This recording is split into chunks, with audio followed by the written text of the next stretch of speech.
Corona का काल है और इस दौरान जो सबसे ज़्यादा प्रश्न मुझसे लगातार पूछा जा रहा है वो ये है कि परीक्षाओं को लेकर के एक जो अनिश्चितता सी आप लोगों को लग रही है। आईएएस का एग्ज़ाम और यूपी पीसीएस का एग्ज़ाम होगा कि नहीं होगा, या फिर अन्य जितने भी परीक्षाएं हैं वो होंगी या नहीं होंगी।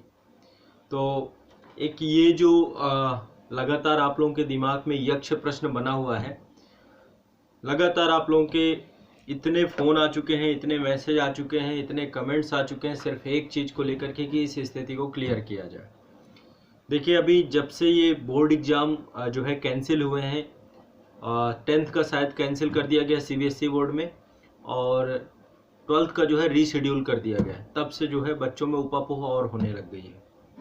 तो जितने भी बच्चे आईएएस और यूपी पीसीएस की तैयारी कर रहे हैं, बीपीएससी की तैयारी कर रहे हैं, एमपीपीएससी की तैयारी कर रहे हैं, जेपीएससी की तैयारी कर रहे हैं, किसी भी एग्ज़ाम की आप तैयारी कर रहे हैं, जो भी एग्ज़ाम की आप लोग तैयारी कर रहे हैं, इस एग्ज़ाम में आपको इस रेस में नहीं आना चाहिए कि एग्ज़ाम होगा नहीं होगा, क्या नहीं होगा।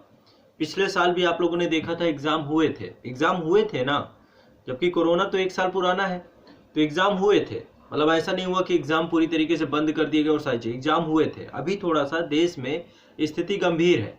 हमारे देश की आबो हवा अच्छी नहीं चल रही है। हमारा देश ही क्या, पूरे विश्व की आबो हवा खराब हो चुकी है। कोरोना महामारी थाइनोस बन के निकला है। थाइनोस आप देखते हैं ना, आधी दुनिया समाप्त कर देता है। तो वही कंडीशन है। इस समय पूरे देश भर में एक ऐसा संकट आया है कि अब किसी को समझ में नहीं आ रहा है। जैसे जैसे नए नए वेरिएंट आ रहे हैं इसके, उतना ही ज़्यादा ये घातक होता जा रहा है, उतना ही ज़्यादा भयानक होता जा रहा है। तो ऐसे में आप लोगों को, जितने भी सिविल सर्विसेज वाले छात्र हैं, सिविल सर्विसेज हैं, जुडिशियल सर्विसेज हैं, जो ए ग्रेड की जितनी भी बड़ी पोस्टें हैं, मुझे लगता है कि आप लोगों को ऐसी चिंता नहीं करनी चाहिए। आप लोग ऐसी चिंता करेंगे तो कहीं ना कहीं पे बात नहीं समझ में आती मेरे। क्योंकि देखो, परीक्षाएं देर सवेर तो होंगी। जो तिथियां अभी निर्धारित हैं, या तो इन तिथियों पे हो जाएगी, स्थिति बहुत जटिल हो जाएगी तो थोड़ा आगे बढ़ा दिया जाएगा। आप लोगों का सिलेबस बहुत बड़ा होता है, छोटा सिलेबस तो आप लोगों का है नहीं।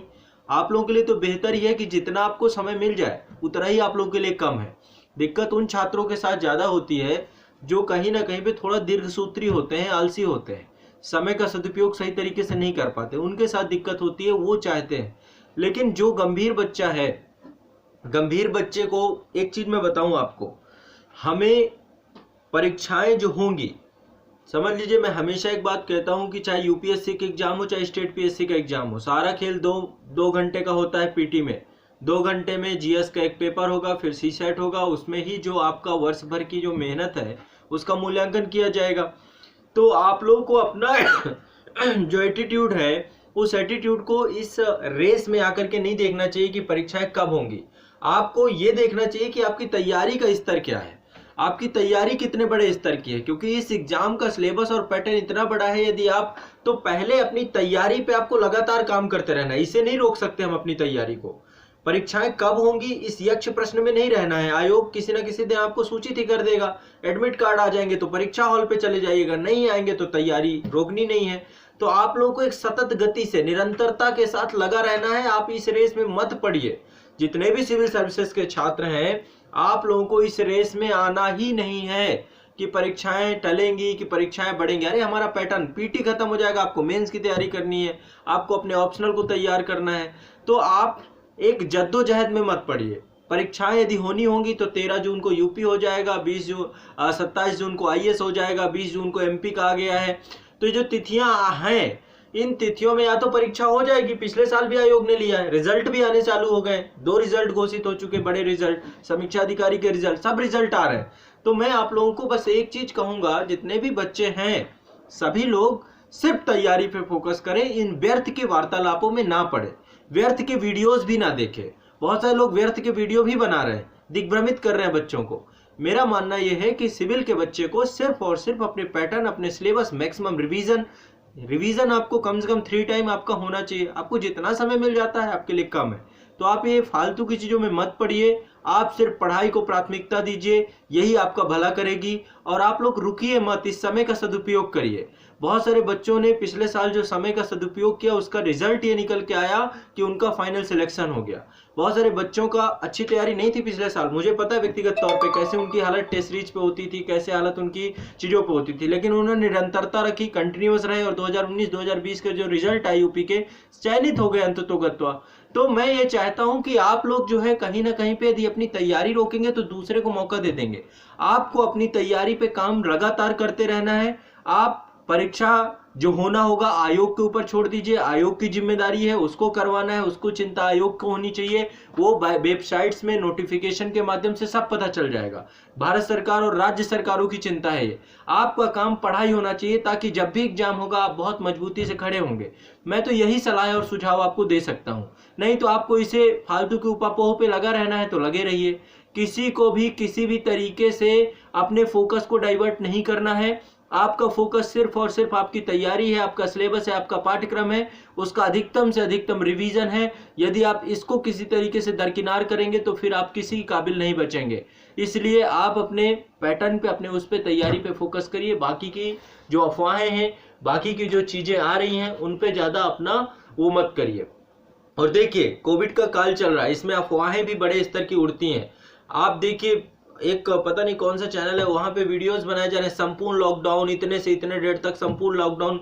मुझे समझ भी नहीं आता कैसे गैर जिम्मेदार लोग हैं व्यूज पाने के लिए। अरे कहाँ पे संपूर्ण लॉकडाउन? हाँ, पूरे भारत भर में किस जगह पे संपूर्ण लॉकडाउन लग गया है? संडे सैटरडे को अभी जाके कल जो है उत्तर प्रदेश सरकार ने क्लियर किया है, कल जाके नोटिस आया कि संडे को जो है हम रात को 8 बजे से लेकर सुबह 7 बजे तक जो है ये हम मंडे तक जो है लॉकडाउन रखेंगे। तो ये जो है अब जो क्लियर है उसको बताइए, ना कि थंबनेल पे कुछ लिखा हुआ ऐसी चीजों पे आप लोग भी मत पढ़िए। पहले सत्यापन कर लीजिए चीजों का, जो जेन्युइन चीजें हैं उन्हें देखिए। ऐसे ही बहुत सारे एग्जामों को कि ये एग्जाम पोस्टपोन हो रहा है, ये एग्जाम वो हो रहा है, ऐसे भी बहुत सारी चर्चाएं चल रही हैं। तो इन चीजों में ना पढ़ के अपनी तैयारी को कंटिन्यूअस रखिए और धारदार बनाइए। जितना धारदार आप लोग बना सकते हैं उतना धारदार अपनी तैयारी को लगातार बनाते जाइए। धारदार से धारदार आप बनाते जाएंगे, काम बढ़ेगा। आप जितना फालतू की चीजों में पढ़ेंगे उतना ज्यादा अपना नुकसान कर बैठेंगे। सभी छात्रों को केवल और केवल मेरी इतनी ही आप लोगों को सलाह है, आप अपनी पढ़ाई पे काम करिए, ना कि किसी भी तरीके की फालतू की इन चीजों पे। जो हो रहा है वो होता आ रहा है 1 साल से, आगे भी होता रहेगा। अपना बचाव करिए, अपने आप को मतलब जो सेफ्टी गाइडलाइन हो सकते हैं मैक्सिमम। यदि आप कोविड से किसी तरीके से संक्रमित भी होते हैं तो डॉक्टर की सलाह के माध्यम से होम क्वारंटाइन होइए, आइसोलेट होइए और पढ़ाई उस दौरान भी मत रोकिए। पढ़ाई को नहीं रोकना है, पढ़ाई हमारा सर्वोपरि लक्ष्य है। हमें अपने अध्ययन, अपने रिवीजन से विमुख नहीं होना है। बस मैं ये चीज आपको हमेशा समझाता आया हूं। इसी चीज से आपका भला होगा, इसी चीज से आपके जीवन का बदलाव होगा। आईएएस और पीसीएस का एग्जाम कब होगा, कैसे होगा, कितना, सब हो जाएगा। एक दिन परीक्षा के दिन आने में टाइम लगता है क्या? नहीं लगता ना। तो ऐसे में समय को बर्बाद ना करें। मैं बस इतनी सलाह आप लोगों को देता हूं। इस तरीके की प्रश्नों में मैं खुद नहीं उलझता हूं। मुझे सिर्फ एक चीज पता है, आप लोगों को पढ़ाना, और आपको एक चीज पता होना चाहिए, आपको पढ़ना। पढ़ना और पढ़ाना, यही सिलसिला चलना चाहिए और फालतू की चीजों पे नहीं लगना चाहिए आप लोगों को। कोविड का प्रसार बहुत तेजी से हो रहा है। प्रतिदिन के स्तर पर 2 लाख से ज्यादा केसेस आने प्रारंभ हो चुके हैं। ये गति बढ़ेगी। अभी 2 से 3-4 दिन में ये कम्युनिटी स्प्रेड लगभग हो चुका है इंडिया में। और ऐसे में आप इस झांसे में ना आए, अपने आप को बचाव करके पढ़ते रहिए, पढ़ते रहिए, पढ़ते रहिए, पढ़ते रहिए, पढ़ते रहिए, पढ़ते रहिए, पढ़ते रहिए, बस पढ़ते रहिए। यही चयन देगा आपको। पढ़ाई पढ़ाई पढ़ाई, यही एकमात्र आपका जो जीवन है वो बदल सकता है। यही मूल मंत्र है। इस समय आपके लिए मौका भी है क्योंकि बहुत सारे लोग डाइवर्ट होंगे और इसी टाइम पे अपने आप को आप बेहतर बना पाएंगे और अपने आप को आगे निकाल पाएंगे।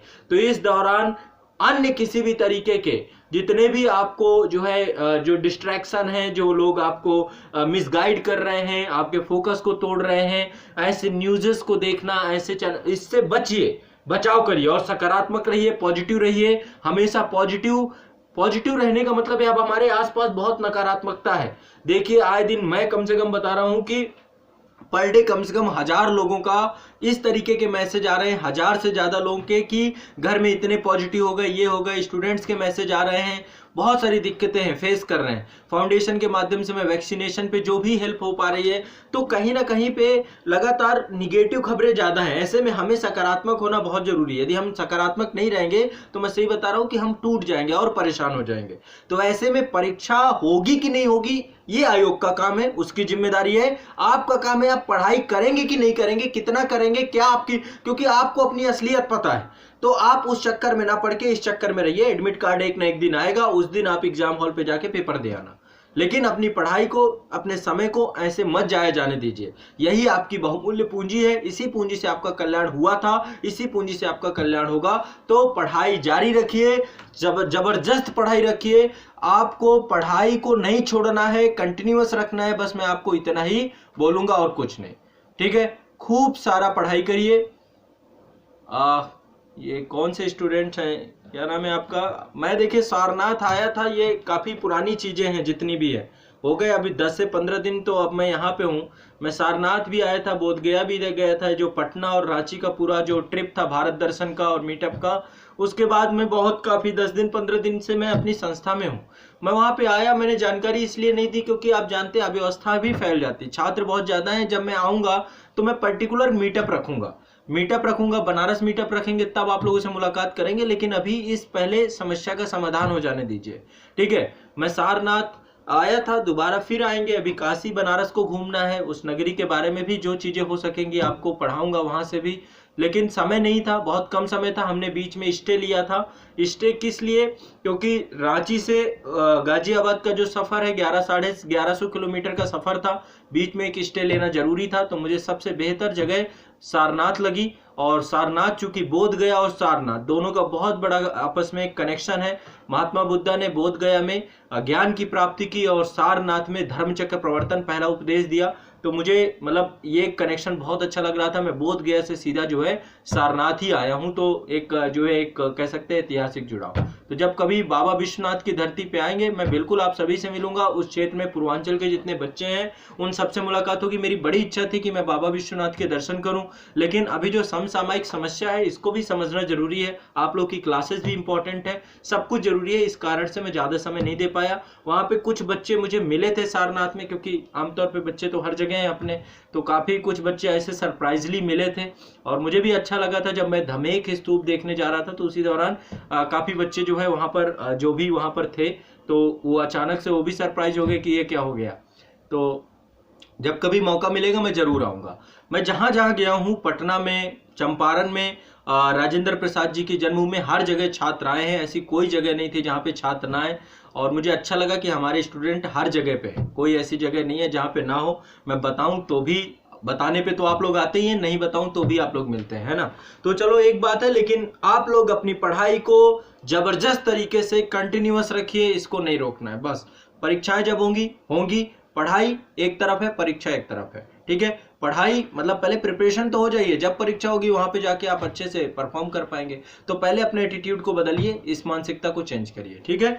चलिए फिर प्रारंभ करते हैं अपने सेशन को, स्टार्ट करते हैं अपनी क्लासेस को।